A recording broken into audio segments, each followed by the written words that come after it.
Next step, filing an insurance claim. How to begin and how to end. So this can, right? Some people are confused still on how to file a claim, what to say, when you hang up with the insurance, what to do, how do you schedule the next exposure after you file a claim? You're just waiting on them. How do you predict that? Well, I'm going to show you right here. Okay? Prep the homeowner before the call, then you got the call, then you got to prep the homeowner after the call. Because if you don't let the homeowner know what to expect before it happens, you lose your professional status and you're no longer professional.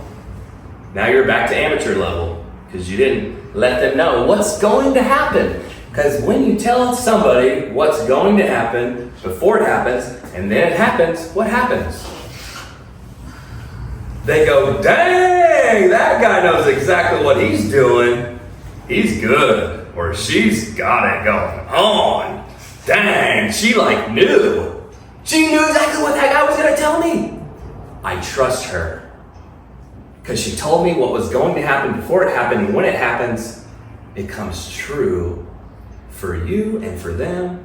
And all of a sudden, there's all these little tiny things that you do through the whole process that raises your credibility. And we're only on step 3, and they already would probably sell you their kid's life, right?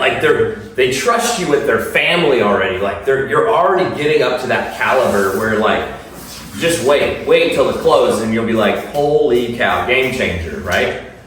So here we go, moving forward. Before the call, things to tell the homeowner. Okay.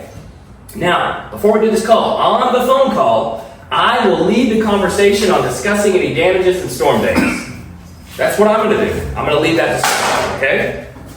And all I need you to do is just to confirm the insurance on maybe security questions, date of birth, you got that, right?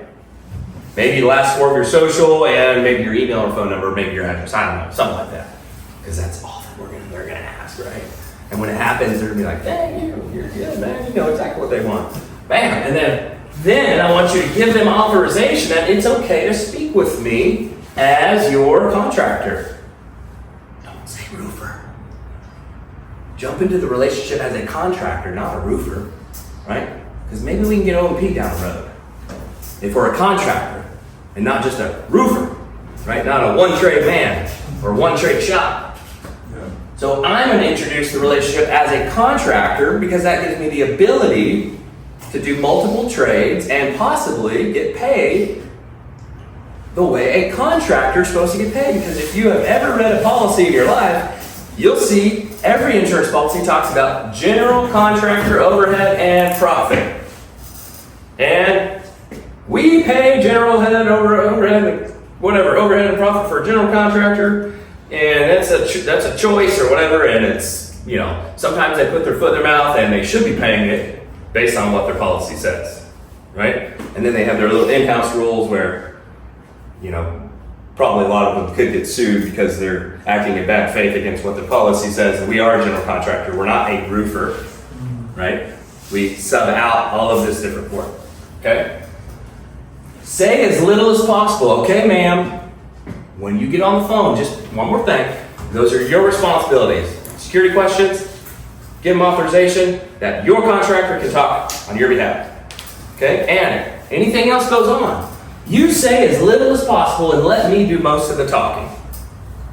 I'm telling you, it works. Okay? Anything you can say and will be used, anything you say can and will be used against you to benefit the insurance and possibly get the entire claim denied.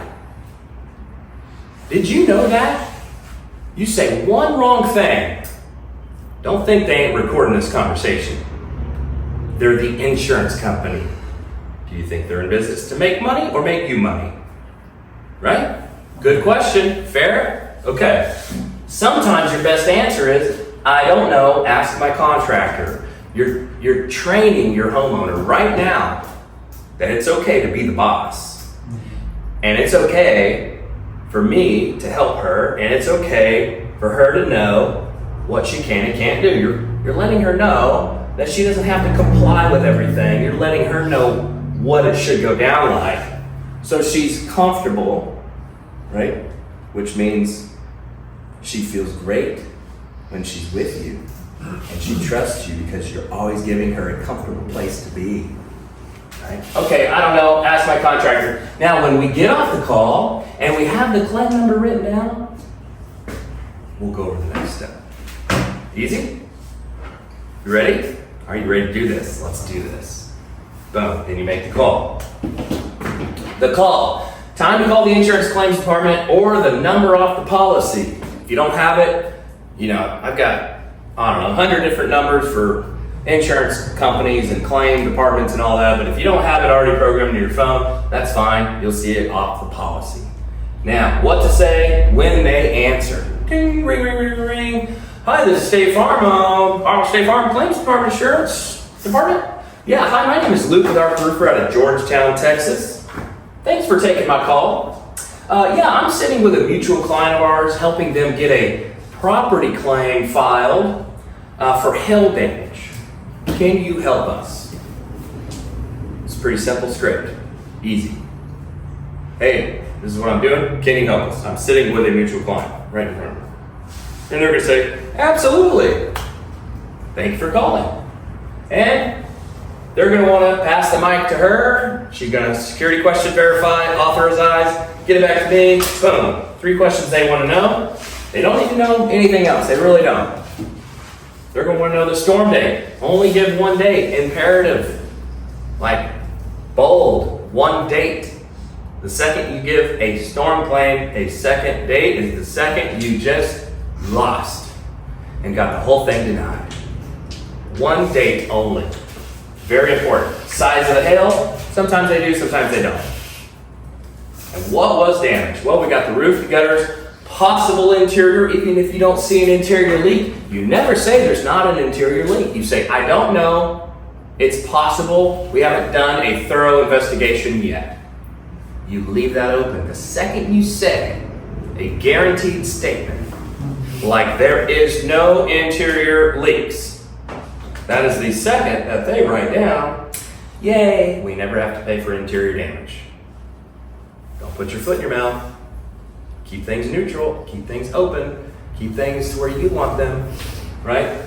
So, before you hang up, make sure you write the claim number down. Oh, okay, thanks. Oh, hey, by the way, I never got that claim number. Do you have it handy so we can write it down real quick? Yes, starts with 53 dash if it's State Farm, because that's Texas. Or maybe that's our area. And once you write the claim number down, now it's your job to get off the phone. Hurry up and get off the phone. Quit yapping and talking and building a rapport with them. You'll never talk to them again in your life. Get off the phone as fast as possible. You got work to do still.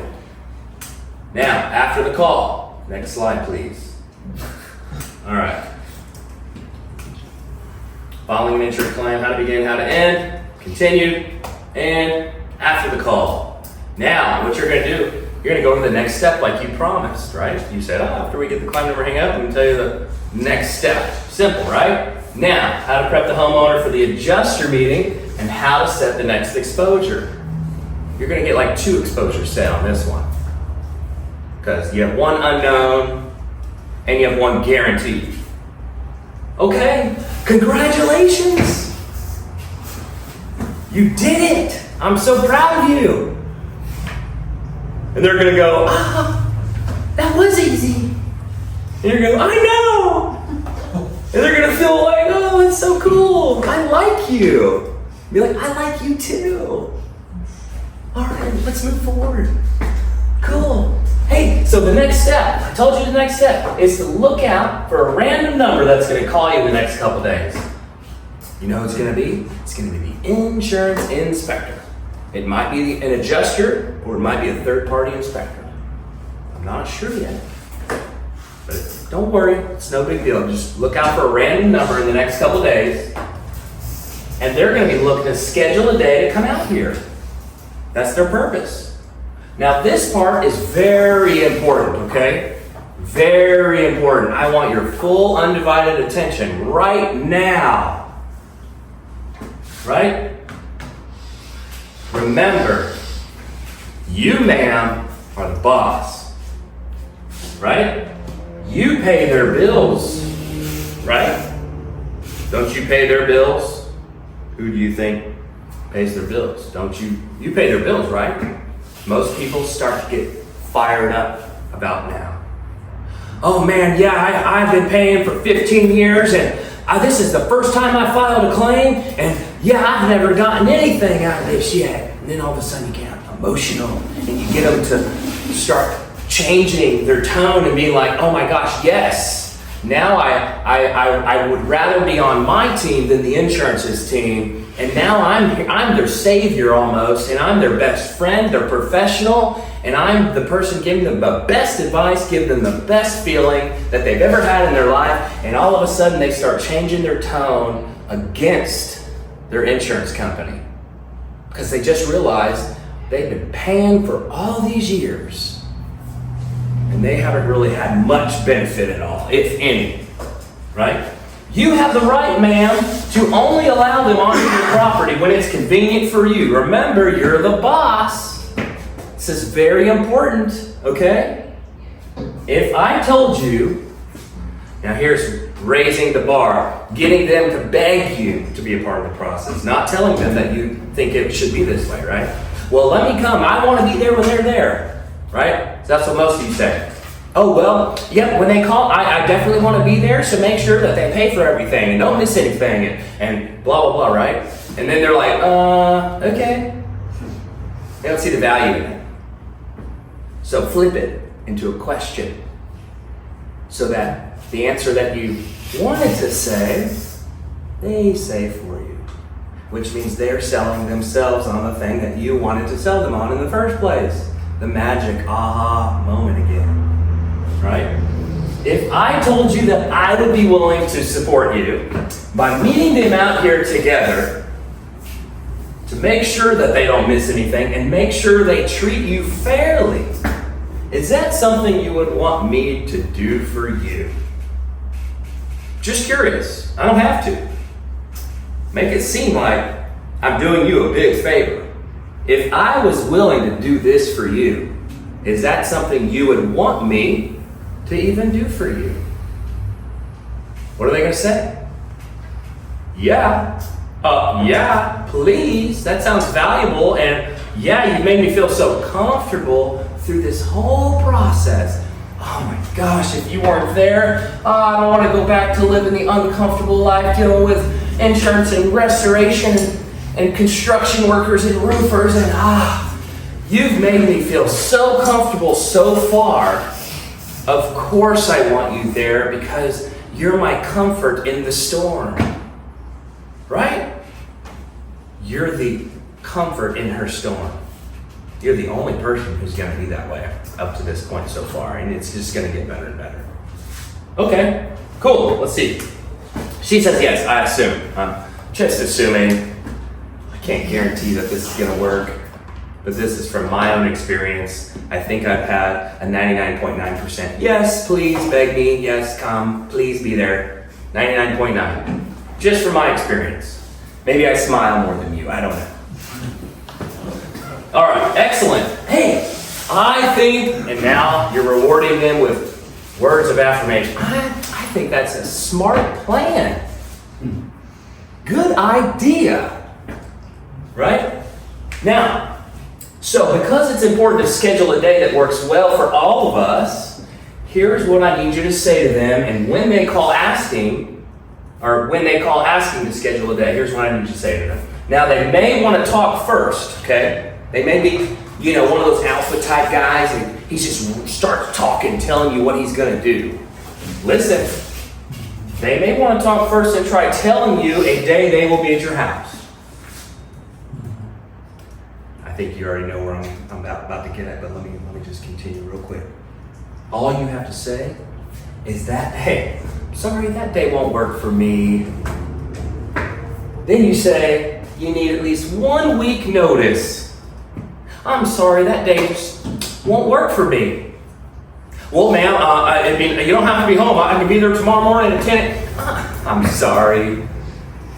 And just smile and have fun with it. I'm sorry, that day just won't work for me.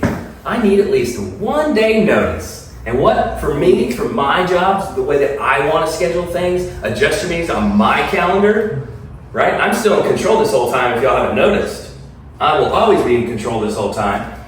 And you say, I need at least 1 week notice, and it can only be a Tuesday, Wednesday, or Thursday. And for me, I don't want to do adjuster meetings on Fridays. And I coach on Mondays. So I want to stay in control of my schedule so that I can get the outcome that I've already strategically planned for. Otherwise, if I let go of my control, what happens to my goals at the end of the month? Then all of a sudden I never hit my goals because I lose control because I chose to lose control.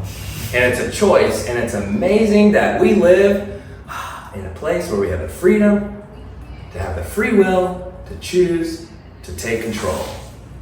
And 80% of people will gladly let you take control because 80% of people always love to be told what to do. But when you use the psychology in the question format, it really turns into like 95% of people love to do what you tell them to when you use a little bit of skill set and authority and confidence. And then your body language starts to add to this equation, and you got to get natural with it. You got to practice it, and you got to record yourself, and you got to just put in the work. Invest the time now. So give yourself a little minor setback, right?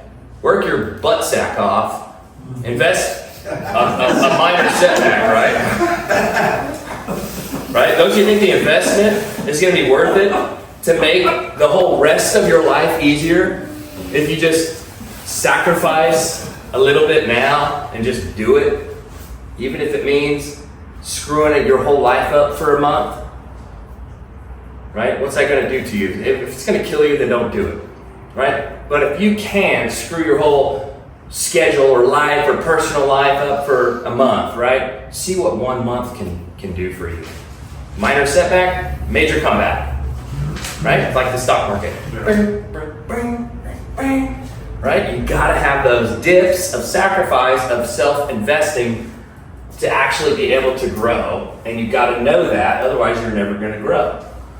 So excellent. I think that's a smart plan. So because it's important to schedule a day that works well for all of us, here's what I need you to say to them when they're asking to schedule. All right? Now they're going to try to run you all over the course. All you have to say is, I'm sorry, that's not going to work. I need a Tuesday, Wednesday, or Thursday, and I need a 1 week notice. I'm sorry, I'm a busy woman. What are they going to say? No, sir. Do you pay my bills? Now they're fired up at this point if the adjuster tries to manhandle that woman, right? Because I just got into her head that she's the boss. Now she's the boss. Now she turned into a boss. Now she's boss lady and she's on my team. Hell yeah. Now I got a boss lady on my team to go back to back with the insurance company. Bam! And the freaking magic just happens. Now all of a sudden, what? We're going to win.